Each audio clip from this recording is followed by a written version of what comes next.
Okay, let's get started. So good day, everybody. Welcome to the third SCORAI webinar. Today's speaker is, my name is Philip Vergracht. I'm a SCORAI founding board member. Today's speaker is Giorgos Kallis. Welcome, Giorgos, to our webinar. You're not a newcomer to SCORAI. You give a keynote presentation 4 years ago in the main conference, I remember. So Giorgos Kallis is an ecological economist, a political ecologist, and most importantly, one of the intellectual co-founders of the Degrowth movement. He is at the Catalan Institute for Research and Advanced Studies, professor at the Institute of Environmental Science and Technology in Barcelona.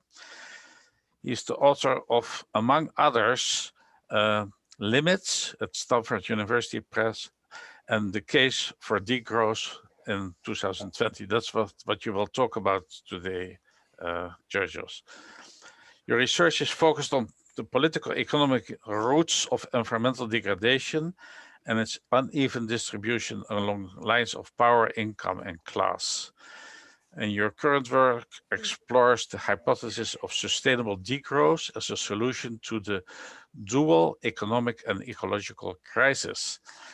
You were previously a Marie Curie Fellow at the Energy and Resources Group at UC Berkeley. You hold a PhD in environmental policy of the University of the Aegean, an MSc in economics, an MSc in environmental engineering, and a bachelor's in chemistry. I can relate to that, Giorgos. So welcome. This webinar will be recorded. The presentation will be posted on the website afterwards. The discussion will also be recorded, but will not be posted. So please write your name and affiliation in the chat box if you want. I can already announce that the next 2 webinars will be January 25, Josh Alpert from C40 about sustainable consumption and climate leadership for cities. And February 22, Helena Brown, multi-stakeholder cooperation towards climate action. Please note that the dates have slightly been changed. So at earlier announcement, the dates were a little bit different. So the dates are now January 25 and February 22. And without further ado, I'm very happy, Giorgos, that you're here to present for us today your philosophy on degrowth and the practice, not to forget. Please. Thank you, Philip. Thank you for inviting me. I'm happy to be again among friends and colleagues at SCORAI and present my research. I'm going to talk a little bit about the book that came out and summarize for you the main insights and arguments of the book. So the case for degrowth, we argue in the book, is a case for living simply so that others may simply live. That saying is attributed to Gandhi, but it's sect, and Gandhi never said it. But whoever said it and attributed to Gandhi found a nice phrase to summarize what we are about here when we talk about degrowth.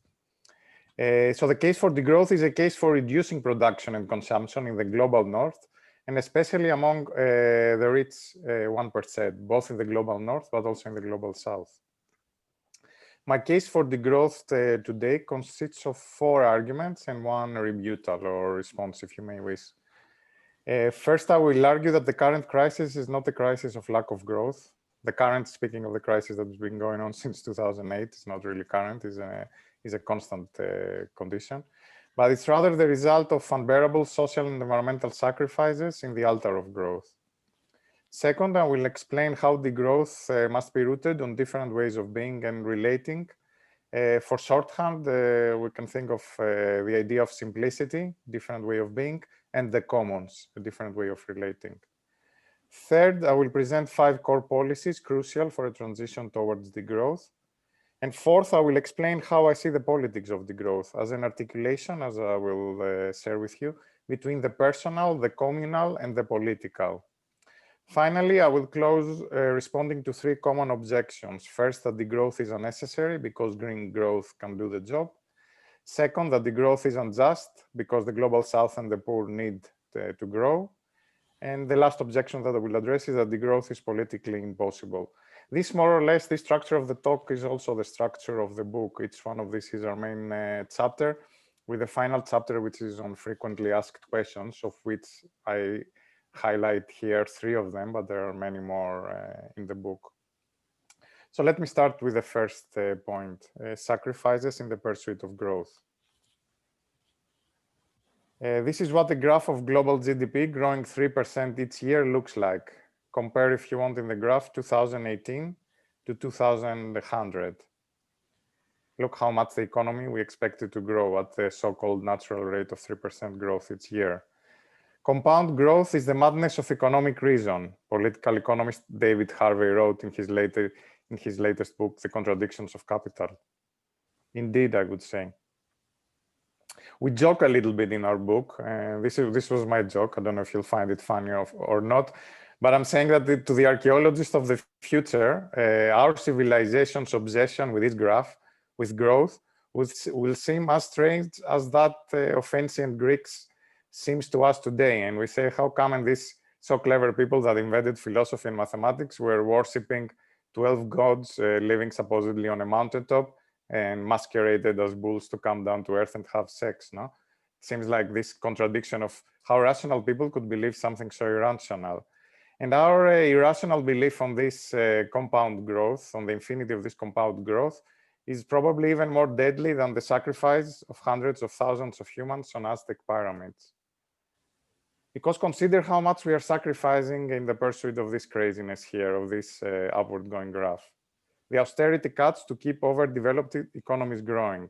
The demolition of health or education infrastructures that took us so much effort to build. The unprecedented debt to keep consumers consuming, keep the rich rich, and keep the economies afloat. World debt hit a record high of 247 trillion in the first quarter of 2018, which was an 11% year-on-year increase from 2017. Between 2009 and 2019, the European Central Bank pumped almost 2.6 trillion euros into banks. In the US, pumped through quantitative easing over 4 trillion euros. This money ended up on the pockets of the rich, and from there to stocks and houses. That's why we see both housing prices going up, and we see also stock exchange going up despite an economy that is not going up so fast. And the economy is going down, but stocks keep going up, no? Housing prices skyrocketed, and common people can no longer afford to live in city centers. In 100 cities worldwide, Saskia Sassen tells us, corporate buying of existing properties exceeded $600 billion from mid-2013 just to mid-2014, within a year. And $1 trillion just a year later. That's how much corporations bought in cities. San Francisco, one of the world's richest cities, is in the midst of a feces crisis. I said feces, yes. Poor people without homes defecating in the streets where the most billionaires in the world live. Nature is, this is a picture from homelessness. Yeah.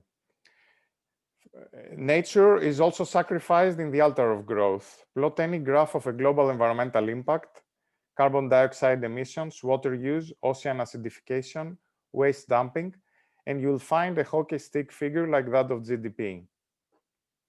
This is what scientists have called the Great Acceleration, and it's not a coincidence. Acceleration of GDP is what accelerates also environmental impacts. 145 scientists from 50 countries writing for the 2019 UN report on biodiversity and ecosystem services conclude that nature is declining globally at rates unprecedented in human history. Bird populations across the French countryside have fallen by a third over the past 15 years.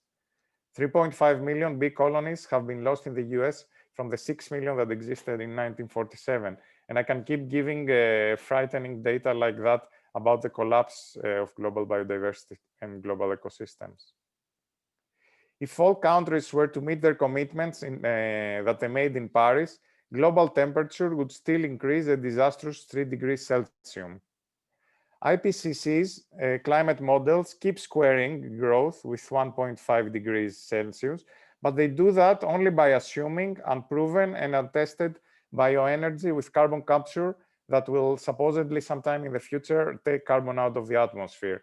This is the brown and yellow parts of these graphs here. Tellingly, the only IPCC model that doesn't assume such technologies involves fast energy decrease, and is the first model on the right, the so-called low energy demand model. We should be reaching for the emergency brake, as Walter Benjamin put it before the Second World War. But how do we do this? That is the subject of the rest of our book that I'm going to present now.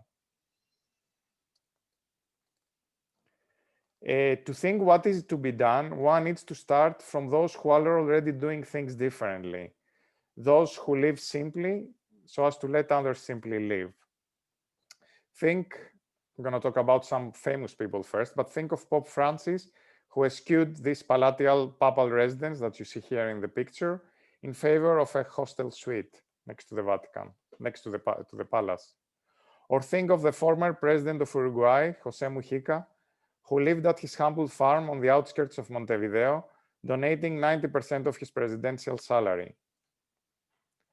Or consider Winona LaDuke, a Harvard-trained economist who twice ran for US vice president with the Green Party and who lives most of her life modestly on the Ojibwe White Earth Reservation in Minnesota, where she also fights against oil pipelines. Winona was going to participate in a Degrowth in a meeting we had to discuss our book last week, and she couldn't because she was arrested for obstructing the advancement of this pipe. But don't think only of the famous people. Think of innumerable others among us who practice modest living. City folks who find contentment in work, family, or friends without striving for ever greater wealth and power. Farmers who produce enough to reproduce their communities without exhausting natural resources. Pensioners dedicated to community work. That's a pensioner. I don't know her personally. It's something I found on the internet, but I like it because she reminds me of my newborn daughter. And I thought, okay, that's how she's gonna look as a cute grandma pensioner after a few years. Not after a few years, after many years. Few for her. It will pass quickly for sure, she will feel. The prevalent ideology wants us to think we are rich on our own, that it is our nature, in our human nature, to want more and more, that everyone wants to live like a rich Westerner, that there is no alternative to capitalism, we often hear. But none of this is true. We only survive and advance as a species by cooperating. We are a cooperative species. No baby could go far in life alone. We are selfish, of course, but we are also altruist. We desire more, but we also live content with less. We want our own things, but we also share generously. It is our institutions that reward some propensities and reprimand others. And it is our institutions that we can and we should change. And we have changed over history. It is naive, of course, to think that change is a matter of personal volition. No matter how simple or slow you may want to be, you can't do it if you live in a North American suburb and work miles from home.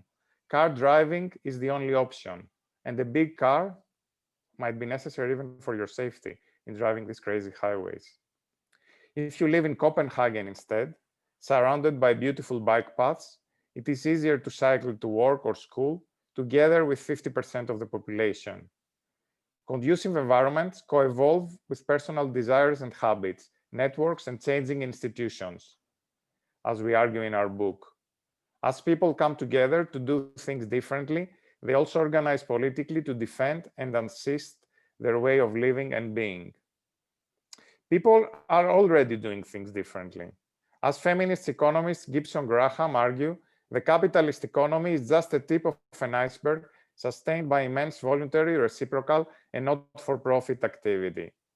Often, this takes place in the form of what we call the commons, people working with one another and sharing resources for a common purpose. The commons are not only cooperatively governed forests, fisheries, or aquifers, important as they may be, and as the work of Elinor Ostrom has highlighted. They are also shared urban spaces, open software, festivities, community gardens, and occupied squares where people come together and they share resources and they share their time.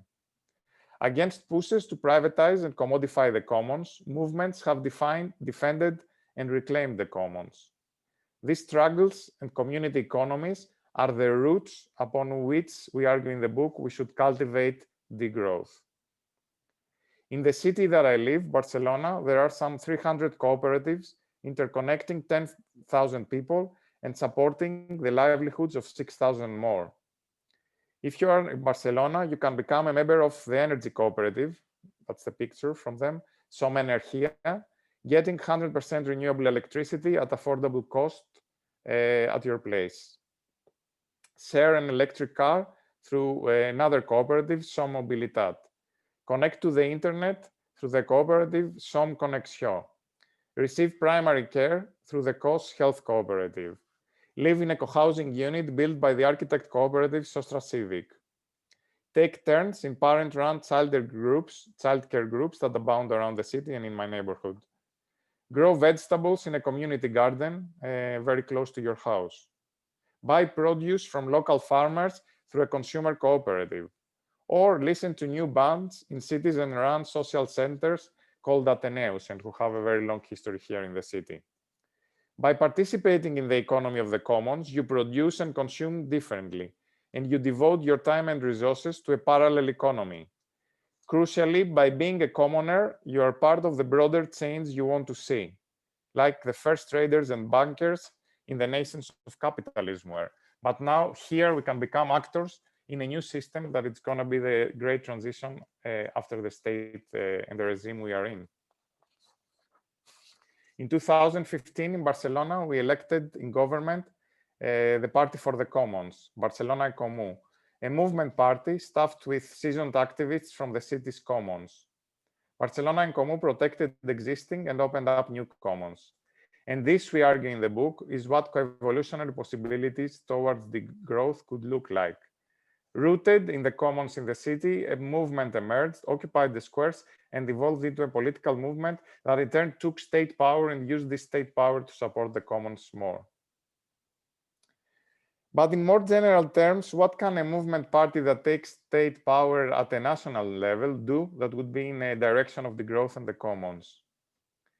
Here are 5 non-reformist reforms, as we call them in the book, that could act as important leverages. The first policy we focus in the book, and that's from a document that members of our team in Barcelona, alongside many other academics and activists in Europe, wrote for a Green New Deal in Europe. But we emphasized here that such a Green New Deal shouldn't rest on the idea of economic growth to pay for it, and should also have a very strong dimension of global environmental justice. It shouldn't come by shifting costs to other parts of the world where the minerals for a fast green transition should come from. We argue for a bold investment program anywhere near 3% of GDP annually to decarbonize energy and transport, reforest and transform agriculture. 3% might sound a lot, but it is what many nations spend right now for their armies. Without growth, a Green New Deal could be financed by taxes, by redirecting other expenditures or harmful subsidies, and by states issuing money to fund expenditures with social returns. As some of you might have followed, there is a modern monetary theory which supports a different way of using money to support expenditures. By circumventing in this way banks to finance transition directly with public money, money will not enter the economy as debt, and we will avoid the demand for growth to pay the interest, which is the case when loans come out through the bank system, the private bank system.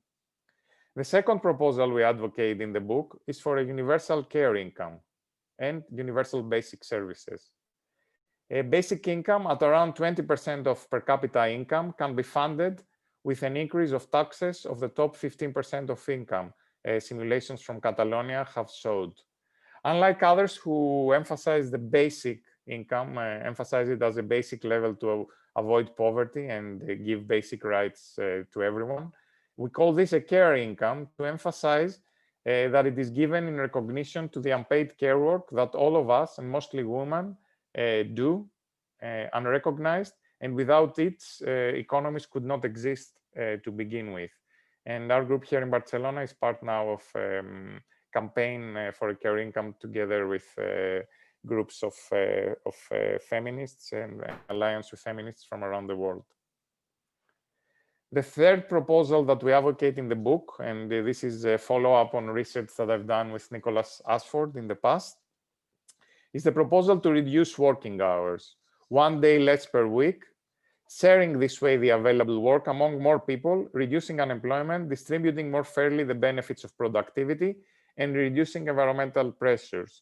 Importantly, as we claim here with Nicholas, we should do that without reducing the wages of people, especially of working class people. So it should be with wage parity, which of course means radical redistribution of wealth and money from wealthier people, and that's going to be my fifth proposal. The fourth proposal that we have in the book is active policies to support the commons. This is the front cover of the report of the city of Barcelona, which describes a series of activities the municipality has taken from 2016 to 19 to support the third social sector, work and owned enterprises, cooperatives, mutual societies, etc. In our book, proposals in the direction of the commons include municipalizing communal services such as water or energy, policies to reclaim public space from commercial use or activity, and active support with legislation and financing of all these sectors that you see here in the report, and which is already the direction where Barcelona is going. The final proposal, and last but not least, as I argued, is a proposal of an overhaul of the taxation and fiscal systems, with an eye on redistribution and with an eye on financing what needs financing, which right now is a Green New Deal and a fast decarbonization. Tax carbon and resource use, not work. Return the revenue from a carbon tax as dividend to poor people. Tax high incomes more, tax wealth and transnational capital, and use the proceeds to fund equality and sustainability, what also others like Joseph Stiglitz or Thomas Piketty have argued. And importantly, set a maximum income. And good yardstick is the international standard of wage mark, which already is used by some companies, non-profit organizations, and government agencies, which certify that the ratio between their highest and lowest earners is within an 8-to-1 ratio. Now, you may argue that all this is not new, and of course, it's very difficult to do these policies, and no one would disagree with that. A few remarks on the policies before I move into the politics.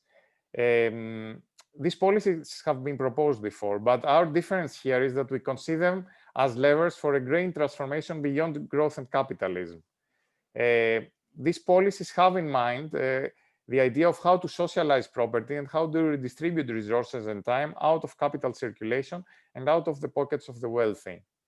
Importantly, we don't see these policies alone and implementing just reducing the working hours within the current capitalist growth-oriented system. This would do very minor change, marginal change. We conceive these institutions in synergy.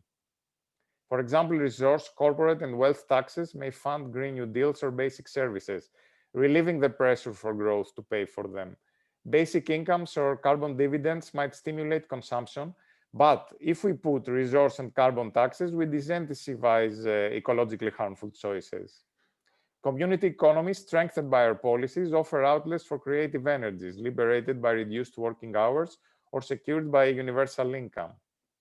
So as economies slow down, social safeguards that we provide with a basic income make sure that no one falls off the net. And by opening up the commons and increasing security, we reduce the need for growth. Now, you might do well to think that all this is pie in the sky, no? Right now, our best political achievement was to say that Trump lost the election in the US, and similar type of populist would be authoritarians will lose elections in other parts of the world, and the best we can do is like substitute them with centrist reformists in a much more marginal way than what we advocate here. So you would be right to say that the politics of what we are describing here are really, really difficult, and I won't say no to that. But I want to sketch how in the book we imagine the political change, because without this imagination of the political change, what we are saying here is it is indeed very utopian to expect that these policies will somehow happen on their own. So the starting point in our book is that we won't have policy change unless there are people who want it. And there will not be people who want such policy change unless political institutions allow spaces where people can want different things. How do we articulate then is the question we put in the book, the personal with the communal and the political. In our book, we propose a strategy of building new common senses, a concept we take from Antonio Gramsci, through cultural changes embodied and practiced in the making and defense of commons, articulated then and generalized through political movements that promote such commons. Just so that this doesn't sound so theoretical, no? I described a series of practices when one might participate if you live in Barcelona, cooperative common activities, and I'm sure that in the place you live, there are many others similar to that. Of course, just putting our time there and our effort into commons won't make a difference if the big system remains unchanged. The idea is not that we're going to change by slow and small practices, but the idea is that by putting our time and resources in a parallel economy, and by more and more people doing that, and by more and more people seeing us doing that, the senses, what makes sense to people, the culture, the dominant culture changes little by little. The picture we have in the book, for example, which you can see is a father driving a child with a bicycle to school or to playing ground, would be unimaginable 20 or 30 years ago. Some cultural change has taken place. It's slow, maybe. Yes, it's slow, but it has taken place. It is common sense to see this image now and don't think that it's something crazy. And we are arguing only by practicing and participating in the commons, our common senses about what is possible are changing. Now, if they just change and it's just a cultural change, it won't go anywhere. But we argue that cultural change and change of the common senses sooner or later has to be expressed into a political movement, because you want the way you want to live, you want to see it facilitated, you want to see it represented by your political institutions. And that's the dynamic we described taking place in Barcelona, and we see as a mold of a dynamic that could take potentially place in other places. How am I doing in terms of time? Yeah, not so bad, but not terribly good either. So 3 common objections with which I want to close the presentation. The first is that the growth is not necessary, since we can both have growth and reduce environmental impacts. And recent works like Andrew McAfee's More from Less, you might have heard the book. It's not a great read, but you have to read it if you are in this literature and you want to see what your antagonists are arguing. So Andrew McAfee in his book celebrates its supposed peak material consumption, pointing to reductions in domestic resource use in high-income countries, which are the red lines in these graphs you see here. And he says, okay, growth is continuing, which is the blue line. So he claims we have decoupling and we're going in the right direction. We just have to have even more growth to have more decoupling, which I don't know where he sees it exactly, but okay, let's say that this is the causal relation here. But this, the relation between the blue line and the red line, is an artifact of globalization. If you look at material footprints, which are the green lines, that is the total resources used to produce the goods a country consumes, including the imports, there is no decoupling. They grow together with GDP. In a globalized economy, footprints, the yellow lines, are our best kind, and these increase with GDP. And it's not coincidence, of course, that global GDP and global material use are increasing hand in hand. Gladly, it's true that 21 countries have reduced their carbon footprints, even taking into account imports, between 2000 and 2014, although their economies also grew. But note that these economies reduced their carbon footprints on average 1 to 2% each year. Climate scientists estimate that high-income nations must reduce their emissions by 10% each year if they want to be in line with the first third of a 2 degrees carbon budget. The slower growth is, the easier it is to reduce emissions. The 21 countries that reduced emissions saw also low GDP growth in the same period, close to 1% on average each year. That's why this period was also called the secular stagnation. If growth were closer to 3%, each year, there wouldn't be any reduction in carbon footprints, I'm afraid. A post-COVID recovery similar to 2008 will overshoot 2-degree paths within a decade. Scenarios we constructed and that you see here in this graph with Alyosha Slamarsag and Dan O'Neill show that even an ambitious global Green New Deal, the yellow line in our graph, fails to keep global emissions within 2 degrees, which is the blue shaded area. The only recovery path that stays within the envelope of 2 degrees paths is the green line. Combining, in this scenario, we combine fast decarbonization with reduced energy use and, crucially, zero GDP growth in the global north. Such empirical reality is, of course, about the very strong coupling between environmental damage and GDP will not deter economists who see humans as psyching pleasure machines that can get more and more value out of stuff without more demand on resources. If value translates to money, though, we argue in the book, then those who make money selling even immaterial pleasures, supposing that there are such things as immaterial services, they would use the money they make to buy goods that they would be material or services that they use some materials. Think here of a yogi guru who flies with his Learjet after all his money he made in his meditation camps. No? Only if we put limits on resource use will resource use decline. And this is what Degrowth points to. Will capitalist growth survive such limitations? Capitalism has grown by exploiting cheap natures and cheapened people.